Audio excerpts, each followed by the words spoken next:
அனைவருக்கும் வணக்கம். குரோதி தமிழ் புத்தாண்டு பிறந்திருக்கு. இந்த குரோதி தமிழ் புத்தாண்டின் முதல் மாதம் அப்படின்னு பார்த்தீங்கன்னா சித்திரை மாதம் அப்படின்னு கூட சொல்லலாம். சித்திரை மாதத்தை பொறுத்த வரைக்கும் கடைசி 20 நாட்களுக்கு மீன ராசியில் பிறந்தவங்களுக்கு எப்படிப்பட்ட பலன்களை கொடுக்க போகிறது? அவர்களுக்கு சாதகமான நிலையை உருவாக்குமா அல்லது பாதகமான நிலைகளை உருவாக்குமா?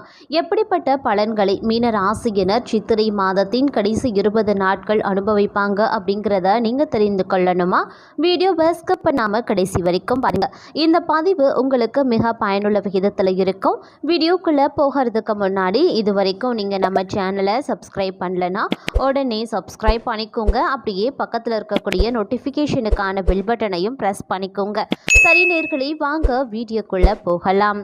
மீனராசி அன்பர்களே, இந்த சித்திரை மாதம் கடைசி 20 நாட்களை பொறுத்த வரைக்கும் பார்த்தீங்கன்னா எப்பொழுதுமே நீங்கள் கொஞ்சம் பரபரப்பாகவே காணப்படுவீங்க. நீங்கள் சூழ்நிலைக்கு ஏற்றவாறு செயல்படுவதில் வல்லவராகவும் இந்த காலகட்டத்தில் திகழ்வீங்க அப்படின்னு கூட சொல்லலாம். அதே சமயம் பணவரவு அப்படின்னு பார்க்கும் பொழுது உங்களுடைய தேவைக்கு ஏற்ப இருக்க செய்யும். அதே போல் செய்யக்கூடிய காரியத்தில் மன திருப்தி உங்களுக்கு கிடைக்கலாம். அடுத்தவர்களுக்காக எந்த பொறுப்பையும் ஏற்காமல் இருக்கிறது ரொம்ப நல்லதுங்க. மற்றவர்களுக்காக வீண் அலைச்சல் செலவு செய்ய வேண்டியதாக இருக்கும். அப்படிங்கிறதுனால கூடுதல் கவனத்துடன் செயல்பட பாருங்க. மேலும் பார்த்தீங்கன்னா தொழில் வியாபாரம் பார்த்தீங்கன்னா திருப்திகரமாக நடந்தாலும் எதிர்பார்த்த லாபம் உங்களுக்கு குறையத்தான் செய்யும். அதே சமயம் வியாபாரம் தொடர்பான பண பரிவர்த்தனையில் கொஞ்சம் கவனமாக இருக்க வேண்டியது அவசியமாகிறது. உத்தியோகத்தில் இருக்கிறவங்க எவ்வளவு உழைத்தாலும் சரி, எதிர்பார்த்த பலன் கிடைக்கிறதுல தாமதங்கள் உண்டாகத்தான் செய்யும். குடும்பத்தில் இருந்த பிரச்சனைகள் கொஞ்சம் கொஞ்சமாக தீர ஆரம்பிக்கும். ஆனாலும் வாழ்க்கை துணையின் உடல் ஆரோக்கியத்தில் கொஞ்சம் கவனமாக இருக்க பாருங்க. குடும்ப சம்பந்தப்பட்ட காரியங்கள் சரிவர நடக்காமல் தடை தாமதம் ஏற்படலாம். பிள்ளைகள் நலனுக்காக கூடுதலாக உழைக்க வேண்டியும் இருக்கலாம். அதே போல கலைத்துறையினருக்கு சாமர்த்தியமான பேச்சின் மூலமாக காரியங்களை செய்து முடிச்சிடுவீங்க. அதே போல கொடுக்கல் வாங்கல்ல கொஞ்சம் கவனமாக இருக்க வேண்டியதும் அவசியமாகிறது. பணவரத்து திருப்திகரமாகவே இருக்கும். புதிய நண்பர்களும் உங்களுக்கு கிடைக்கப்பெறுவாங்க. அவர்கள் மூலமாக முன்னேற்றம் காண உதவியும் உங்களுக்கு கிடைக்கப்பெறும் அப்படின்னு கூட சொல்லலாம். அதே சமயம் அரசியல் துறையினருக்கு எதிலையுமே கூடுதல் கவனத்தை செலுத்துவது ரொம்ப நல்லது. காரிய வெற்றி கிடைக்கப்பெறுவீங்க அப்படின்னு கூட சொல்லலாம். அதே போல் பணம் சம்பாதிக்கக்கூடிய திறமையும் அதிகப்படும். தடைபட்டு வந்த காரியங்கள் சாதகமாக நடந்து முடிய வாய்ப்புகள் அதிக அளவில் இருக்குங்க. எதிர்பார்த்த உதவிகள் கிடைக்கப்பெறுவீங்க. ஆன்மீகத்தில் நாட்டம் சற்று அதிகரித்து காணப்படும். பெண்களை பொறுத்த வரைக்கும் மன திருப்தியுடன் காரியங்களை செய்து முடிச்சிடுவீங்க.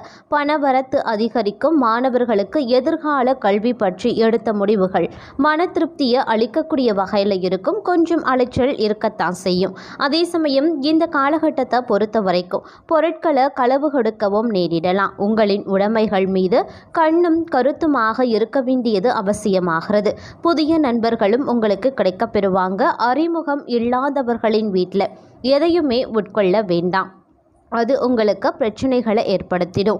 அதே போல் இந்த காலகட்டத்தை பொறுத்த வரைக்கும் நீங்கள் கொஞ்சம் அமைதியாகவே இருந்தாலும் கூட வீண் சண்டைகளும் மற்றும் வீணான குழப்பங்களும் உங்களை தேடி வர அதிக அளவில் வாய்ப்பு இருக்கிறதுனால தகுந்த எச்சரிக்கையுடன் இருக்க பாருங்க. அதே மாதிரி உங்களுக்கு ஏற்றுவரன் கிடைத்த திருமண ஏற்பாடு இனிதே நடந்தேறும் காலகட்டமாக இந்த சித்திரை மாதம் அமையப்பெற போகிறது அப்படின்னு நான் சொல்லணும். மேலும் பார்த்தீங்கன்னா வீடு நிலம் மற்றும் வாகனங்கள் வாங்கக்கூடிய யோகமும் உங்களுக்கு உண்டாக பெறும். இந்த காலகட்டத்தை பொறுத்த வரைக்கும் தொழிலில் நல்ல லாபம் கிடைக்கப்பெறுவீங்க. ஆனாலும் கவனமுடன் நடந்து கொள்ளுங்க. போட்டி தேர்வுகள் சாதகமாகவே அமையப்பெறும். சிலர் கல்வி பயில வெளியூருக்கு செல்ல வேண்டியும் இருக்கலாம். இருப்பினும் கவனமாக இருக்க வேண்டியது ரொம்ப முக்கியமான ஒன்று அப்படின்னு நாங்கள் சொல்லணும். அதே சமயம் மற்றவர்களினுடைய கட்டாயத்திற்காக எந்த ஒரு செயலையும் நீங்கள் செய்ய மாட்டீங்க. அதே போல் எந்த ஒரு விஷயத்துலையுமே ஆராய்ந்து செய்கிறதுல நீங்கள் கொஞ்சம் வல்லவர்களாகவே திகழ்வீங்க. எந்த இடத்துல எப்படி பேசணும் அப்படிங்கிறதையும் நீங்கள் தெரிந்து கொண்டிருப்பீங்க. அதே மாதிரி பேசக்கூடிய வார்த்தைகள்லையும் நீங்கள் கவனமாகவே இருப்பீங்க. வாக்குறுதிகளை கொடுக்கும்போது மட்டும் கொஞ்சம் கவனமாக இருக்க பாருங்க. முடிஞ்ச வரைக்கும் வாக்குறுதிகளை கொடுக்கறத தவிர்ப்பது ரொம்ப நன்மையை தரும் அப்படின்னு நான் சொல்லணும். விருப்பத்திற்கு மாறாக காரியங்கள் பலவும் நடைபெற வாய்ப்பு இருக்கிறதுனால கொஞ்சம் ஜாக்கிரதை ஜாக்கிரதையாக இருக்க பாருங்க. மனம் தளராமல் இருப்பது ரொம்ப ரொம்ப நல்லது. எதிர்காலத்தில் வரக்கூடிய பிரச்சனைகளும் உங்களுடைய நிகழ்கால வாழ்க்கையையும் பாதிக்கும். அப்படிங்கிறதுனால எந்த ஒரு முடிவை எடுப்பதாக இருந்தாலும் தீர ஆலோசித்து எடுக்க வேண்டியது அவசியமாகிறது. அதே சமயம் வீண் ஆசைகள் இந்த காலகட்டத்தில் தோன்றதா செய்யும். அதன் காரணமாக ஆடம்பர செலவுகளும் விரைய செலவுகளும் உருவாகலாம். அதே போல தொழில் வியாபாரத்தில் ஈடுபட்டு இருக்கிறவங்க பார்ட்னர்களை அனுசரித்து செல்வது வியாபார வளர்ச்சிக்கு உதவும் அப்படின்னு நான் சொல்லணும். தொழில் தொடர்பான அலைச்சல்களும் உண்டாக பெறலாம். உத்தியோகத்தில் இருக்கிறவங்க மேல் அதிகாரிகள் மீது சக ஊழியர்களிடம் கொஞ்சம் அனுசரித்து நடந்து கொள்வது ரொம்ப ரொம்ப நல்லது. குடும்ப விஷயத்தில் அந்நிய நபர்களின் தலையீட்டை தவிர்ப்பதும் நல்லது. கணவன் மனைவி ஒருவருக்கொருவர் விட்டு கொடுத்து செல்வது மன அமைதியை தரும். வாழ்க்கை துணையின் உடல் நலத்தில் கொஞ்சம் கவனமாகவே இருக்க பாருங்க. பிள்ளைகளிடம் அன்பாக பேசுவது நன்மையை தரும். அரசியல் துறையினருக்கு எடுக்கக்கூடிய ஒப்பந்தங்களை நன்றாக ஆராய்ந்து முடிவுக்கு வர வேண்டியது அவசியமாகிறது.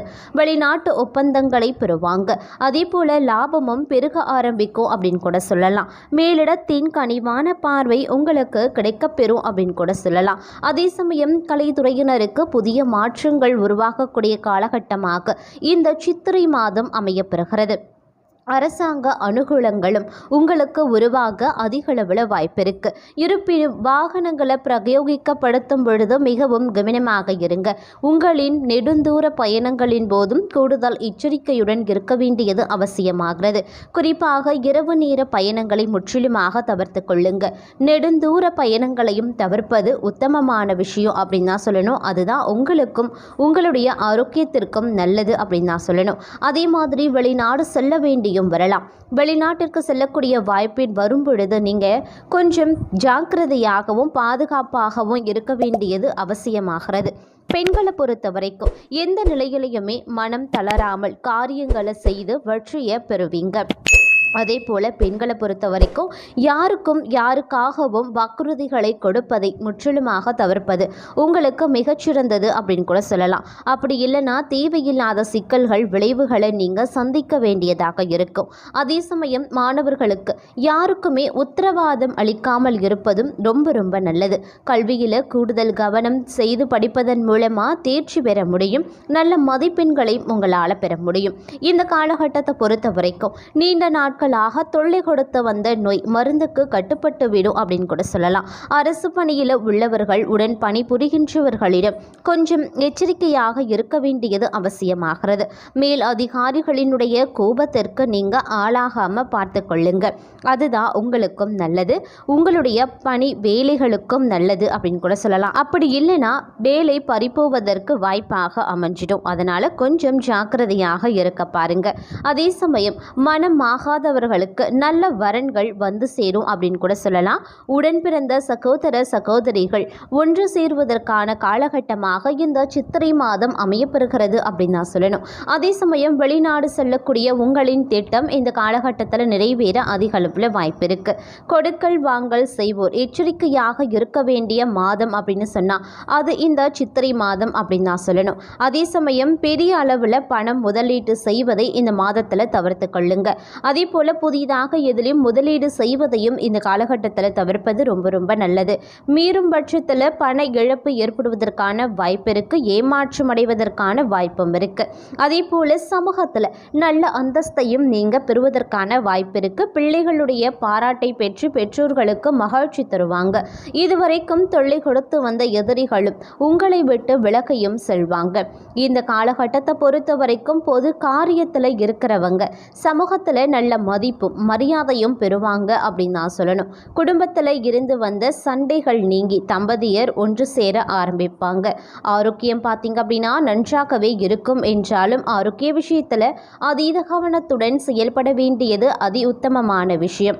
அதே மாதிரி இந்த காலகட்டத்தில் சின்ன சின்ன உடல் உபாதைகள் அவ்வப்போது வந்து மருத்துவ செலவையும் ஏற்படுத்தும். அப்படிங்கிறதுனால ஆரோக்கியத்தில் கூடுதல் கவனத்துடன் இருக்க பாருங்க. அதே நேரம் நினைத்தபடி பண வரவுகளை உங்கள் உங்களால் பெற முடியும். தொழிலதிபர்கள் அதிக உற்பத்தியையும் லாபத்தையும் பெறுவதற்கான வாய்ப்பும் இந்த காலகட்டத்தில் இருக்குது. உங்களுக்குரிய பரிகாரம், இந்த காலத்தில் வரக்கூடிய பிரச்சனைகளை தவிர்க்க நீங்கள் செய்ய வேண்டியது என்ன அப்படின்னு பார்த்தீங்கன்னா, சித்தர்களை வணங்கி வர குழப்பங்கள் நீங்கி தெளிவு உண்டாகும், மன கஷ்டம் போகும், பண கஷ்டமும் உங்களுக்கு போகும். அதே போல பௌர்ணமி அன்று சத்யநாராயண பூஜை செய்து விரதம் இருப்பது கஷ்டங்களை போக்கும், மனக்குழப்பம் நீங்கி தைரியம் உண்டாகப் பெறும்.